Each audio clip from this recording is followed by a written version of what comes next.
పవన్ కళ్యాణ్ కూడా ఈ ఊరు బాగా తెలుసు కదా. బాగా తెలుసండి. మొన్న ఈ ఎలక్షన్ ఏదైతే క్యాంపెయిన్ జరిగిందో అందులో కూడా తాడేపల్లిగూడ సభలో ప్రత్యేకంగా మిలిటరీ మాధవరం అనే ఒక గ్రామం ఉండటం ఇక్కడ చాలా గర్వకారణం.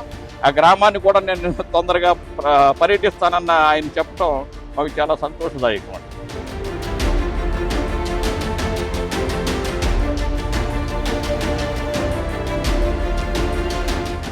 వాళ్ళు ఏం చేశారంటే వాళ్ళు మరి విచక్షితంగా వాళ్ళని చంపి చాలా దారుణంగా వాళ్ళని చంపేయడం జరిగిందండి.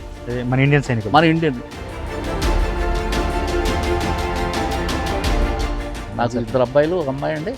ఒక అబ్బాయి కూడా మరి ఆర్మీ జాయిన్ చేశాను సర్వీస్లో ఉండగానే.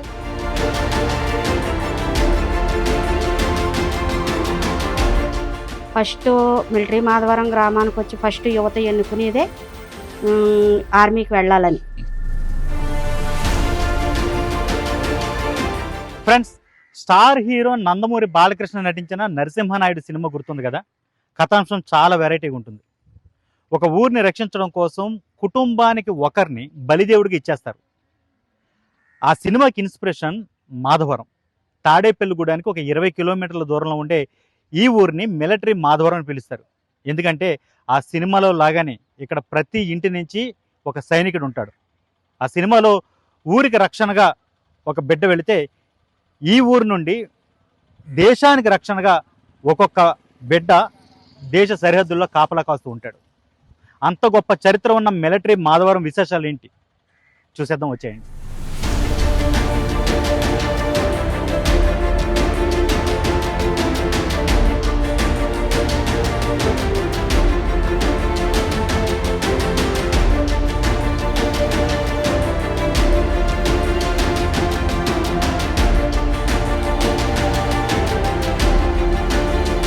సాధారణంగా మనం ఏదైనా ఊరు వెళ్ళామనుకుందాం, ఆ ఊరి మొదట్లోనే ఆ ఊరి ప్రముఖుల విగ్రహాలు కానీ ఏవైనా దేవుళ్ళ విగ్రహాలు కానీ ఇవేవి కాదంటే కనీసం ఆ గ్రామ దేవత గుడన్న మనల్ని పలకరిస్తాయి.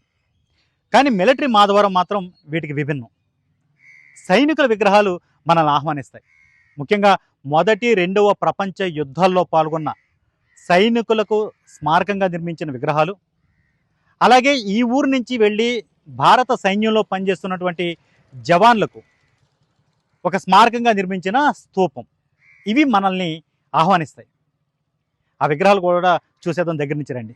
ఇదిగో ఇవే ఆ విగ్రహాలు. చూడండి, సైనిక వందనం చేస్తున్న ఒక జవాన్ అంటే ఆ పోజులో నిర్మించిన విగ్రహం ఇది. అక్కడ మరొక విగ్రహం. వీటి మధ్యలోనే ఈ సైనిక అమర జవాన్ స్తూపం అన్నమాట. చాలా చక్కగా, అంటే ఇక్కడి నుంచి వెళ్ళి ఎక్కడో సైన్యంలో పనిచేస్తున్నటువంటి జవాన్లకు ఒక గౌరవార్థం, లేదు ప్రాణాలు కోల్పోయిన వారికి స్మారకార్థం ఈ విగ్రహాలని అలాగే ఈ స్తూపాన్ని నిర్మించారు మాధవరం ప్రజలు. ఇదిగో మీరు ఇక్కడ శిలాఫలకాన్ని కూడా చూడండి. మొదటి, రెండవ ప్రపంచ యుద్ధ వీరులు వారికి నివాళిగాను స్మారకంగాను నిర్మించిన విగ్రహాలు అలాగే స్తూపం అన్నమాట. ఇది ప్రతి ఆగస్టు 15 లేదా రిపబ్లిక్ డే లాంటివి వచ్చినప్పుడు నిజంగా పండగలా చేసుకుంటారు ఈ ఊరి మాజీ సైనికులందరూ. ఈ మాజీ సైనికులందరూ కలిపి ఎక్స్ ఆర్మీ అసోసియేషన్ ఒకటి పెట్టుకున్నారు. ఆ బిల్డింగ్ ఇది. ఈ ఊరి నుంచి అంటే ప్రతి ఇంటి నుంచి ఒక్కొక్క వ్యక్తి అన్న సైన్యంలో ఉంటారు కాబట్టి ఆల్మోస్ట్ ఈ ఊరు వాళ్ళందరూ కూడా దీంట్లో సభ్యులనే మనం చెప్పుకోవచ్చు. ఒకసారి దగ్గరికి వెళ్ళి వాళ్ళతో మాట్లాడదాం. ఇక్కడ చూడండి, ఒకసారి దగ్గర నుంచి చూపిద్దాం. అమర్ జవాన్, అలాగే ఎవరైతే తమ ప్రాణాలని దేశం కోసం అర్పించారో ఈ ఊరి నుంచి వెళ్ళి సైన్యంలో, అలాంటి వాళ్ళకి నివాళిగా ఈ స్తూపాన్ని నిర్మించినట్టుగా ఇక్కడైతే బోర్డు పెట్టడం జరిగింది. మొత్తం ప్రశాంతమైన వాతావరణంలో చక్కటి అటు చెరువు పక్కనే ఒక పెద్ద చెట్టు, మధ్యలో రోడ్డు, ఈ పక్కనే స్తూపాలు. చాలా చక్కగా ఉందన్నమాట ఇక్కడ అట్మాస్ఫియర్ అంతా కూడా. నా పేరు గోపిశెట్టి భరతుడు. నేను 1989లో ఇండియన్ ఆర్మీలో భర్తీ అయ్యి మద్రాస్ ఇంజనీరింగ్ గ్రూప్లో సర్వీస్ చేసి 17 సంవత్సరాల తర్వాత 2006వ సంవత్సరంలో నేను పదవి విరమణ తీసుకోవటం జరిగింది. తీసుకున్న తర్వాత మా మిలిటరీ మాధవరంలో ఉన్న ఎక్స్ సర్వీస్ మెన్ అసోసియేషన్లో నేను జనరల్ సెక్రటరీగా పనిచేస్తున్నాను. ఇప్పుడు ఎంతమంది ఉంటారు సార్ అసలు ఇక్కడ ఆర్మీకి ఊరు నుంచి? మా ఊరు నుంచి అండి మాజీ సైనికులు అయితే దాదాపు 1000 నుంచి 1200 మంది వరకు ఉంటారండి. వాళ్ళు ఏంటంటే ఉద్యోగాల రీత్యా మరి చుట్టుపక్కల పట్టణాలు అయిన తాడేపల్లిగూడెం, తణుకు, ఏలూరు, నిడదవోలు మరి అటువంటి చోట సెటిల్ అయి ఉన్నారు. వారు మా మాధవరం సంఖ్యాపరంగా చూస్తే 1000 నుంచి 1200 మంది వరకు ఉంటారు. అలాగే రిటైర్ మాజీ సైనికులండి. మరి ఆన్ సర్వీసులు అయితే ప్రస్తుతానికి 200 నుంచి 300 వరకు ఇండియన్ ఆర్మీ అయితే, పారామిలిటరీ సర్వీసెస్ అయితే మరి ఆ రూపంలో మా ఊరు నుంచి సర్వీస్ చేస్తున్నారు. ఎందుకు ఇంతమంది ఒకే ఊరు నుంచి ఉండడం ఏంటి? మా ఊరు ముందు నుంచి కూడా చూస్తే మొదటి ప్రపంచ యుద్ధం 1914 నుంచి 1919 వరకు జరిగిన మొదటి ప్రపంచ యుద్ధంలో మా గ్రామాన్ని నుండి 90 మంది ఇక్కడ నుంచి ఆ యుద్ధంలో పాల్గొంటే అందులో ఒక సైనికుడు తమ విలువైన ప్రాణాలను భరతమాత సేవలో కోల్పోవటం జరిగింది. అలాగే రెండవ ప్రపంచ యుద్ధం 1939 నుంచి 1944 ఈ డ్యూరేషన్లో జరిగిన రెండవ ప్రపంచ యుద్ధంలో మా గ్రామాన్ని నుంచి 1110 మంది ఆ యుద్ధంలో పాల్గొంటే అందులో 11 మంది తమ విలువైన ప్రాణాలని కోల్పోవటం జరిగింది. పవన్ కళ్యాణ్ కూడా ఈ ఊరు బాగా తెలుసు కదా? బాగా తెలుసు అండి. మొన్న ఈ ఎలక్షన్ ఏదైతే క్యాంపెయిన్ జరిగిందో అందులో కూడా తాడేపల్లిగూడ సభలో ప్రత్యేకంగా మిలిటరీ మాధవరం అనే ఒక గ్రామం ఉండటం ఇక్కడ చాలా గర్వకారణం. ఆ గ్రామాన్ని కూడా నేను తొందరగా పర్యటిస్తానన్న ఆయన చెప్పడం మాకు చాలా సంతోషదాయకం అండి. ఏంటి సార్ కార్గిల్ యుద్ధంలో ఉన్నారా మీరు? అయితే నాకు అవకాశం మరి మిలిటరీలో 2-3 ఆపరేషన్స్, మొట్టమొదట ట్రిడెంట్ ఆపరేషన్ 86లో జరిగింది. అప్పుడు యుద్ధం వరకు వచ్చి అప్పుడు ఆగిపోవడం అనేది జరిగింది. ఇది దేశానికి మొత్తం అందరూ తెలుసు. తర్వాత ఓప్ రక్షక్, ఓప్ విజయ్, ఓ పరాక్రమ్ ఈ యొక్క ఆపరేషన్స్తో నేను అటెండ్ చేయడం అనేటువంటి నా యొక్క గొప్ప భాగ్యం. రెండవది మరి ముఖ్యంగా 1999లో నేను కార్గిల్ యుద్ధంలో మా యొక్క కంపెనీ నేను పాల్గొనడం అనేటువంటి చాలా సౌభాగ్యం అని నేను భావిస్తున్నాను, నా యొక్క అదృష్టం అని. 1999 మే 15వ తారీఖుని 14 తారీఖుని మేము అక్కడ ద్రాస్ సెక్టర్లో అక్కడ వెళ్ళడం జరిగింది. ఇంచుమించు ఆ టైగర్ హిల్ 4875 అనేటువంటి ఒక ప్రాంతం కార్గిల్కి ముందు. అక్కడికి మేము వెళ్ళి 14వ తారీఖున అక్కడ డిప్లాయ్ అయ్యాం. అయితే గొప్ప యుద్ధంలో మీరు పాల్గొన్నారు కదా, ఇప్పుడు తలుచుకుంటే ఎలా ఉంటుంది? ఇప్పుడు నాకు చాలా సౌభాగ్యం, అంత గొప్ప అదృష్టం దొరికిందని నేను ఇవాళ గర్వంగా మీ ముందు ఒక దేశం ఇవాళ ప్రజల ముందు నేను చెప్పుకోవడానికి నేను గర్విస్తున్నానండి ఈ విషయం గురించి. ఎంతమంది ఉంటారు సార్ ఈ ఊరు నుంచి? ఎవరైనా ఉన్నారు ఇంకా కార్గిల్లో పాల్గొనేవాళ్ళు? ఈ ఊరు నుంచి అంటే కార్గిల్ అదే ప్లేస్లో ఉన్నటువంటి జుజ్జూరి నాగబ్రహ్మం గారని ప్రస్తుతం ఆయన ఈ తణుకు దగ్గర ఒక చిన్న విలేజ్ గ్రామంలో ఉంటున్నారండి. ఆయన వేరే డ్యూటీల్లో పనిచేస్తున్నారండి ఆయన వచ్చిన తర్వాత. అది కాకుండా ఒకటండి, ఇప్పుడు ఒక యుద్ధం జరుగుతుందంటే భారతదేశం మొత్తం అన్ని ఫోర్సులు కూడా అలర్ట్ అయిపోతాయండి. కానీ అందరికీ కూడా అవకాశం దొరకదు. అది ఇప్పుడు నేనే చేశాను అనేటువంటి ఉద్దేశం కాదు. ఎవరికైతే ఆ టాస్క్ మరి భారతదేశం ప్రతి సరిహద్దులో కూడా వాళ్ళ బాధ్యత నిర్వర్తించాలండి. ఏ టైం అనేది ఏ సమయం నుంచి ఏ డైరెక్షన్లో దుష్మన్ వస్తాడో తెలియదు కదా శత్రువు. అందుకే ప్రతి వారు సిద్ధంగా ఉంటారు. కానీ నా యొక్క సౌభాగ్యం ఏంటంటే ఆ యొక్క ప్లేస్లో ఉండడం అనేటువంటి నా యొక్క గొప్ప భాగ్యం అని నేను చాలా దాన్ని. ఊళ్ళో రెస్పెక్ట్ ఎలా ఉంటుందండి? ఆ యుద్ధంలో పాల్గొని వచ్చారు మీరు ఈ ఊరు నుంచి వెళ్ళి. తర్వాత మా ఊరు మమ్మల్ని చాలా గౌరవిస్తారు ప్రతి వారు కూడా. మమ్మల్ని చాలా గర్వపడతారు కూడా. మా యొక్క గ్రామం నుండి మరి ఇలాగ వెళ్ళారు అనేటువంటిది.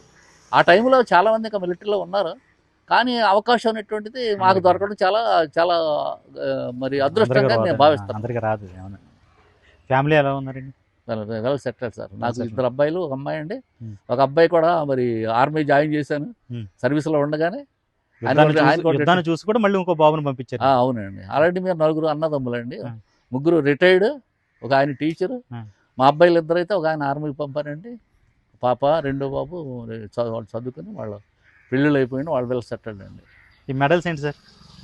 ఇవ్వండి ఒక్కొక్క ప్లేస్ని బట్టండి. ఒకటి స్టార్టింగ్ ఒక 9 years మెడల్ అని, 20 years మెడల్ అని, తర్వాత 30 years medal, J&K medal, 25 independence day ఆ మెడల్ ఒకటి, తర్వాత గోల్డెన్ జూబ్లీ మెడల్ ఒకటండి, తర్వాత లే లడాఖ్లో చేసిన మెడల్ అండి, తర్వాత కార్గిల్ అనేటువంటి మాకు అది మేము పొందలేకపోయాం. అది మా దగ్గర రాలేదు. ఇంకా 2 మెడల్ కావాల్సి పెట్టవలసినవి.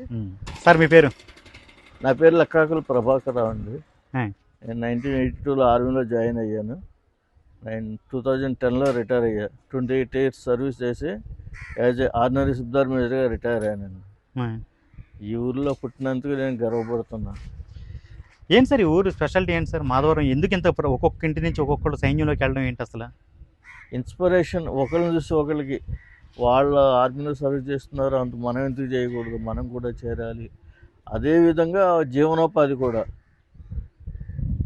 జీవనోపాధి విధానంలో కూడా ఆర్మీకి వెళ్తారు. తర్వాత దేశభక్తి, చిన్నప్పటి నుంచి మనుషులను చూసి ఆ డ్రెస్ చూసి ఒక ఇన్స్పిరేషన్ అవుతారు ప్రతి వాళ్ళు కూడా. నేను కూడా స్వయంగా అది.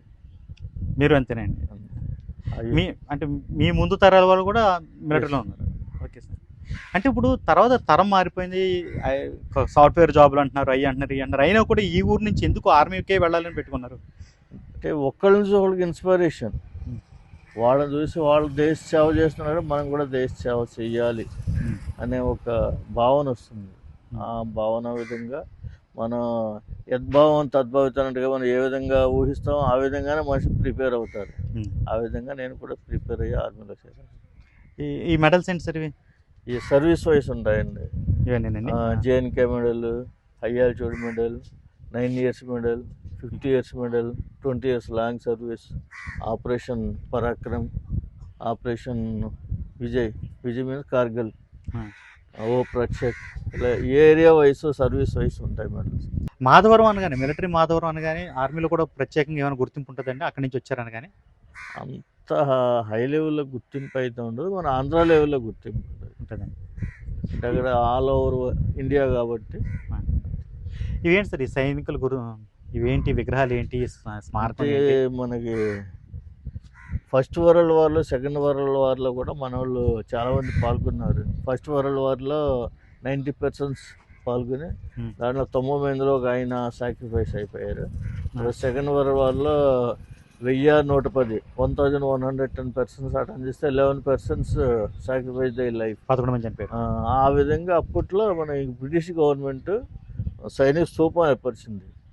ఆ సైనిక స్తూపం మీద జాయి వంశ ప్రతి వాళ్ళు కూడా మేము కూడా ఆర్మీలో చేరాలి అనే భావన వచ్చి అలా ఉన్నారు. ఈ విగ్రహాలు ఏంటంటే మిలిటరీ వాళ్ళకి జ్ఞాపకార్థంగా, మిలిటరీ స్తూపం గుర్తింపు కోసం పెట్టారు.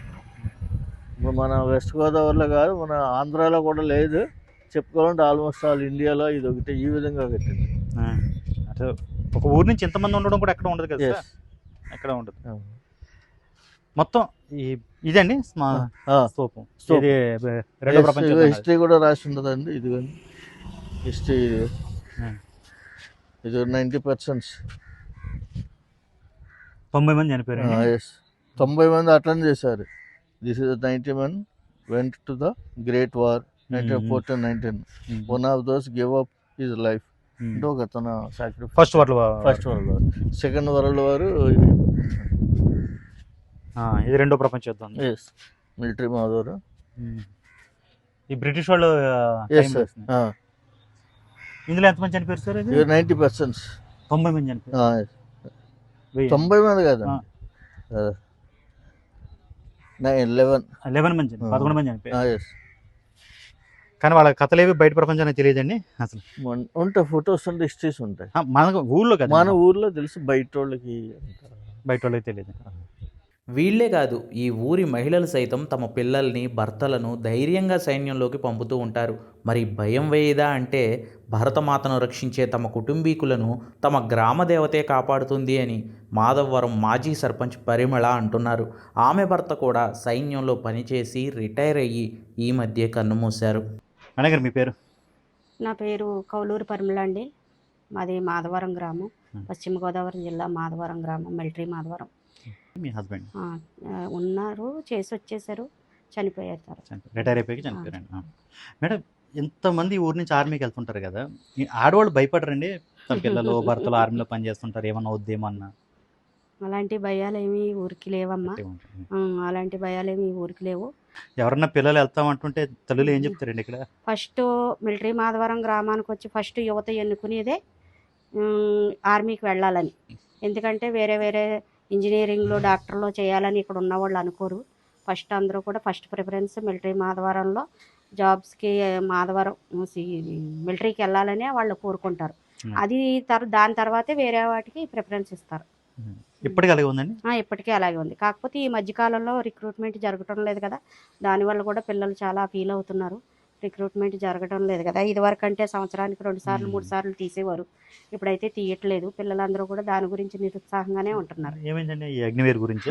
అగ్నివీర్ గురించి కనుక ఇదివరకు 3 నెలలకి 6 నెలలకి తీసేవారు, ఇప్పుడు సంవత్సరానికి ఒకసారే పెడుతున్నారు. దాని మీద ఏంటంటే పిల్లలు సంవత్సరం అంతా కూడా ఎక్సర్సైజులు చేసి కష్టపడి వెళ్తుంటుంటే దాంట్లో కూడా కొంచెం రాణించట్లేదు పిల్లలు. ఎక్కువ 10th అవగానే వెళ్ళిపోతారండి? 10th inter 10th first year second year చదివాక ఇప్పటికీ అవకాశాలు ఉంటే దానికే ఫస్ట్ ప్రిఫరెన్స్ ఇస్తారు. ఊరు డెవలప్మెంట్ ఎలా ఉంది మేడం?